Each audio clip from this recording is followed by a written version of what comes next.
On the morning of June 3, 1998, a German family was enjoying their train journey over coffee. This high-speed train was traveling from Munich to Hamburg. It was 10:30 a.m., and everything was normal. But exactly 12 minutes later, the family was horrified when a piece of steel suddenly ripped through the floor beneath their feet, directly between their seats. But this was just the beginning. The most dangerous accident in German high-speed train history. EuroTV's videos once again celebrate the tragedy. Viewers, in the late 1950s, Japan astonished the world when its Shinkansen, or bullet train, became the world's first high-speed train. This train connected cities across the country and made journeys so fast that hours were reduced to minutes. Following Japan's example, France and Italy also built their own high-speed train infrastructure, and Germany was not far behind. Germany launched its own high-speed train project, dubbed the ICE, or Intercity Express. When these trains debuted in the 1980s, the world realized they were the future of trains. They incorporated everything humankind could imagine: aerodynamic design, the use of modern computers, and an exceptionally comfortable ride. Everything seemed perfect. But every perfect system has a hidden weakness. And the ICE train's weakness was their wheels. The wheels of the ICE Generation 1 trains were initially made in a monoblock design. This meant the entire wheel was made from a solid one-piece steel, making it strong, inexpensive, and reliable. However, a problem was noticed with these monoblock wheels. After a few years, passengers began complaining of a strange vibration when the train traveled at high speeds. Glasses, spoons, and forks in the buffet car, where food was served, would make noise due to the vibrations. These vibrations and noises were making the journey quite unpleasant. When the engineers finally checked, the problem lay within the wheels.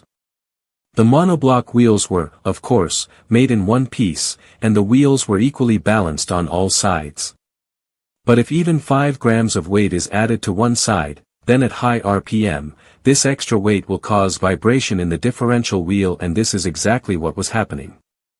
Due to high speed, friction had worn some sides of the monoblock wheels unevenly, due to which the wheel's balance got disturbed. It was not felt at slow speeds. But when this unbalanced wheel was driven at 250 km per hour as the wheel rotates, it causes vibrations throughout the train. This is a common problem with any wheel. Even with a train wheel, if 2 punctures are made simultaneously on one side, the weight on that side, even if only a few grams, increases, which can cause vibrations at high speeds. To address this, wheel balancing is performed, where a technician applies an equal amount of weight to the opposite side to balance the wheel. However, balancing loaded train wheels can be a very difficult task, especially if they are made in one piece, and replacing the wheels is not only difficult but also very costly. Therefore, German engineers devised a novel solution to this problem on ICE trains: reliant wheels.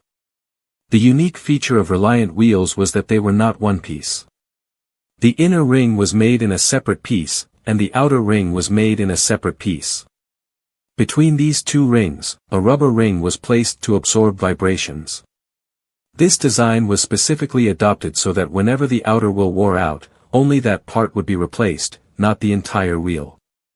This design was also being used on German trams at the time. However, the problem was that trams only ran at a speed of 30 km/h, while ICE trains had to run at a speed of 250 km per hour, kilometer. This was a major issue, the details of which you'll learn later. But at the time, no one paid attention. Executives approved the design of the resilient wheels without any testing, and in 1992, these new wheels were installed on all high-speed trains. Everything went well for a few years. But in 1997, the Hanover Tram Company, Ustra, made a shocking discovery. They noticed some cracks in the wheels of their trams. They replaced the cracked wheel parts and, as a precaution, informed Deutsche Bahn, Germany's national railway company. However, since there were no complaints of vibrations in ICE trains at that time, Deutsche Bahn ignored this warning. And then, exactly 1 year later, on June 3, 1998, everything changed. At 10:30 a.m., Ice Train 884 departed Hanover Station for Hamburg. The train had a total of 14 coaches, 2 power cars and 12 passenger cars. Inside were 287 passengers and 8 crew members. Everything seemed normal when it left Hanover Station. George Dittman was traveling with his family in coach number 1. Their journey was going smoothly. But after a few minutes, something suddenly hit the floor of the train, and the next moment, something hit between 2 seats. A piece of steel tore through the floor and emerged. This sharp piece of steel was actually a piece of wheel. Seeing this, George and his family immediately panicked, as if the ground had slipped beneath their feet. Had the iron come in at such a speed, even slightly to the left or right, his family would not have survived. He immediately sent his wife and children to the adjacent compartment and went to find the conductor.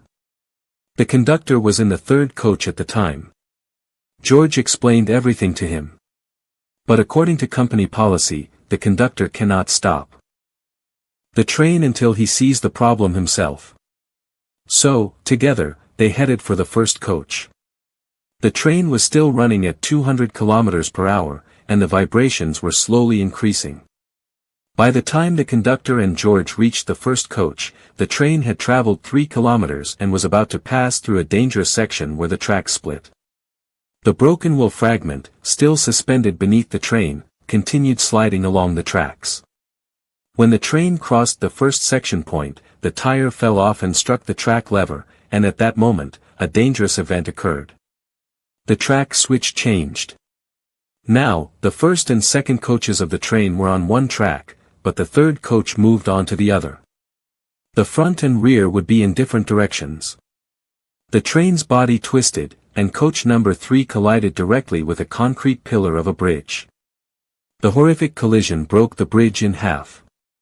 Coach number 4 avoided the collapsing bridge but hit an embankment, crushing 3 railway workers instantly.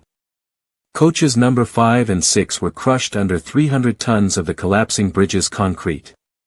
The height of those 2 coaches was reduced to just 6 inches. Yes, just 6 inches. The remaining coaches following behind, 7, 8, 9, and 10, collided with each other at full speed, folding like paper. Only the first 2 coaches, carrying George and his family, survived, and the front locomotive stopped 3 kilometers ahead. The engineer and driver were certainly jolted when coach number 3 hit the bridge, but they were completely oblivious to the catastrophe unfolding behind them. There was a small town called Ashy. When the residents heard the explosion, they rushed to the scene. The scene before them is one they will likely never forget: broken coaches, pieces of iron, fire, and people screaming. Some were trapped under the debris of the bridge, others were stuck in their seats. The pressure-proof windows were so strong that they were almost impossible to break. Rescue workers had to call in heavy machinery, but it still took several hours to reach the first trapped people. More than 1,000 rescue workers, ambulances, and military doctors arrived at the site and began the operation. A medical conference was taking place nearby. 40 foreign doctors from there also reached the site, but by then, everything was over. A total of 101 people were killed in the accident. 88 were seriously injured, and around 100 suffered minor injuries. Those in the first 2 coaches were fortunate to survive. German high-speed trains, once considered the safest in the world, were shattered by the Asiatic disaster. This accident shocked not only Germany but also those in France, Italy, and Japan, which also share high-speed train networks. When investigators analyzed the entire site, it initially appeared as if a train had run off the tracks. But when they found a wheel component that had penetrated the floor of coach number 1, everything became clear. Logs were reviewed and it was discovered that the same wheel had previously reported a flat spot issue. It was there, 8 times. But it still wasn't replaced. Crack detecting machines were available, but visual inspections were still done with a flashlight. The company dismissed the issue by claiming the machines were false alarms. In 1992, Fraunhofer, a German research organization, issued a warning that resilient wheels could be dangerous on high-speed trains, and in 1997, the Hanover Tram Company also issued a warning. But both warnings were ignored.